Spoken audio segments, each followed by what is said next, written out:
All right, we're in the Niner locker room with John Feliciano. John playing really well right now. How you feeling? Good. Yeah. How's your body feeling? I mean, this time of the year. I mean, Well, I didn't do much the first, 8 or whatever right. weeks it So was. So I feel really good. Yeah. Yeah, I was gonna say, how would you normally feel if you had played a full season at this point? I'd be, I'll be fighting. But no, I feel real good.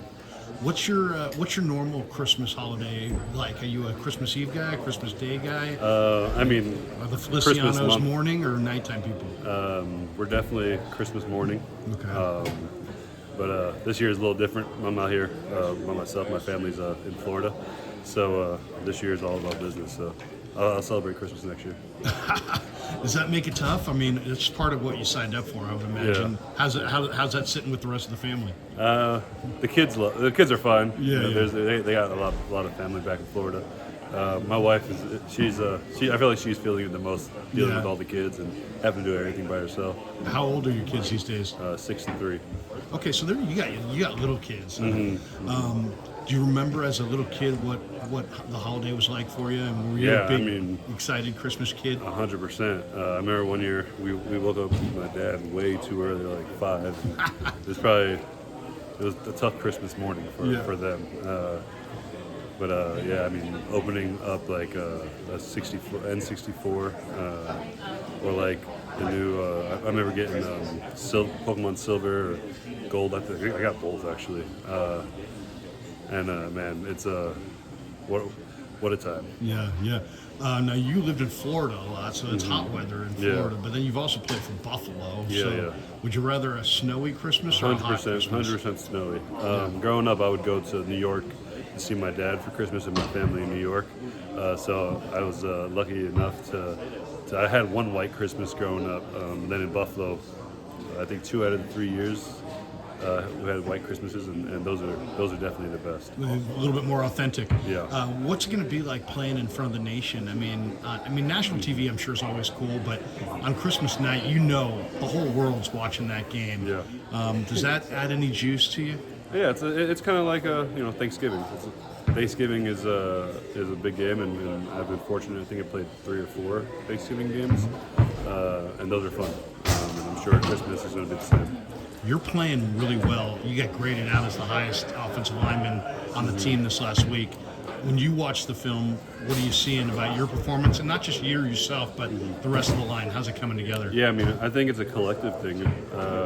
I'm able to play well when we have guys on the whole line that's playing well. I mean, it's been fun. When we watch film, there's always, you want to be super critical of yourself and find out what you can do better. And once you don't do that, you're going to start getting worse fast. So. They say you never stay the same, right? You either get better or you get worse.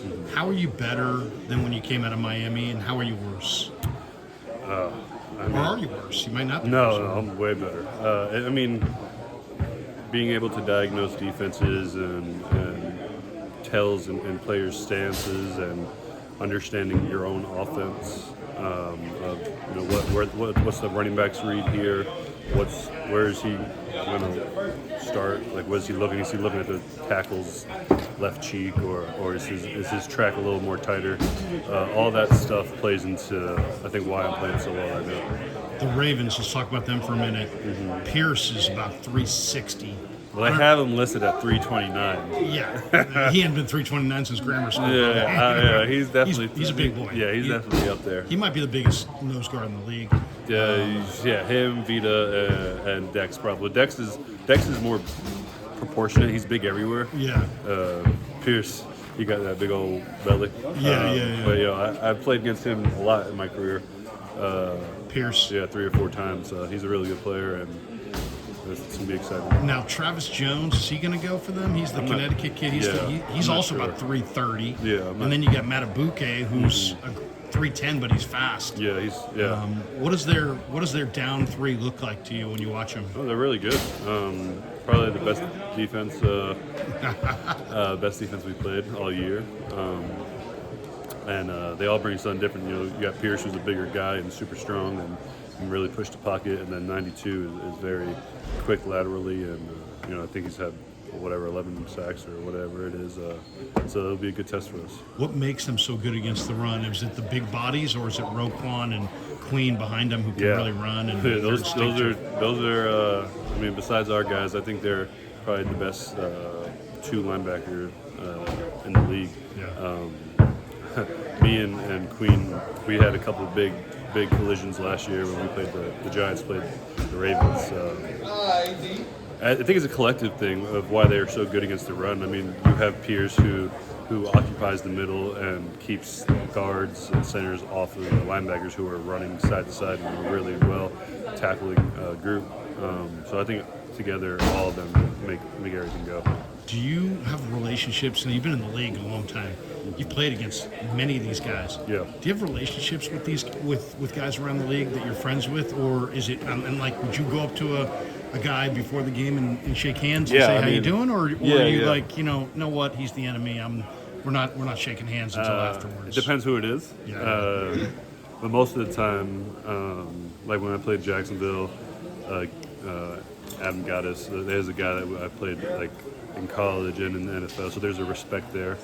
But yeah, I've been around for a while, so there's always, there's not much new guys that I haven't played yet. The same goes with like Leo Williams, like in Seattle, and Mario Edwards. I mean, it's during the play, it's all business, and then after, you talk a little trash. How's the family? Yeah.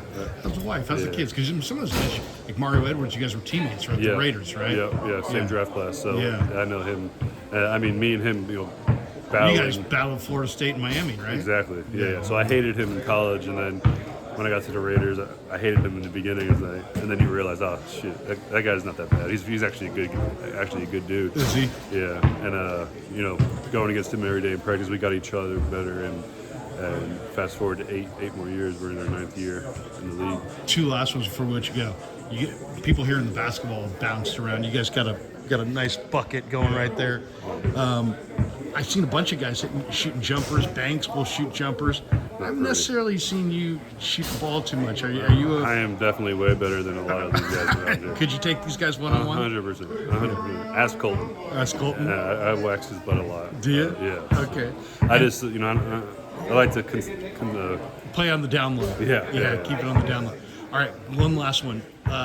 You played center, you played guard, and give me your thoughts on Brendel, Banks, Burford, and how, obviously Banks and Burford are young guys getting better and better. Mm-hmm. Brendel's, only a second-year guy as far as a starter. Yeah. How would you evaluate the jobs that these guys are doing? Because you probably know these positions as well as anybody. Yeah, I think Jake's been playing at a super high level. Unfortunately, there's a guy named Kelsey out there that has the number 1 Pro Bowl spot. But I think if Kelsey ever freaking retires, Jake might actually get in there. Yeah, Jake will. Yeah, but Jake's been playing really well. I mean, the way he's very familiar with this offense, and he sets the deck for all of us. Makes my job a lot easier, where I can just have to listen to Jake, and Jake tells us what to do. And Banks is man. I mean, he has all the attributes to be a high. He's gonna make a lot of money. Yeah, he's gonna play a long time. Yeah, he'll retire when he wants to. And same with Spence. Coming in here, I knew the deal, and I knew that Spence is his ceiling is as high as he wants it to be. Really? He has the talent.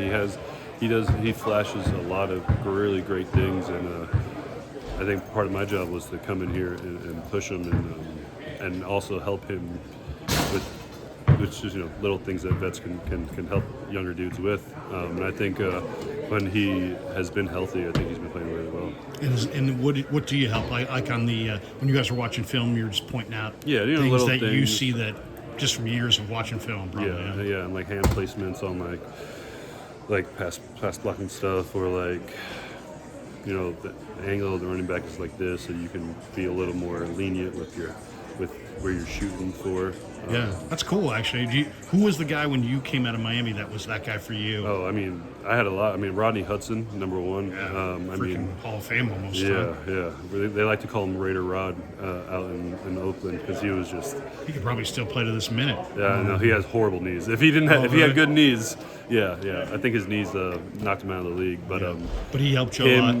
like tremendously with the mental part of the game, especially coming out of college where I didn't play center in college, and then being thrown into that in Oakland, like, hey, you're gonna be our backup center, learn how to snap and back then we had to flip protections and do a lot of reading the safeties and the slot, and I had no idea how to do any of that, and then by my second year. And working with Rodney and the assistant O-line coach Tim Holt, those two guys really helped me a lot. Cool. Hey man, happy holidays. Thanks for the time and good luck Monday night. Thank you. Appreciate you. Appreciate it. Thanks, John.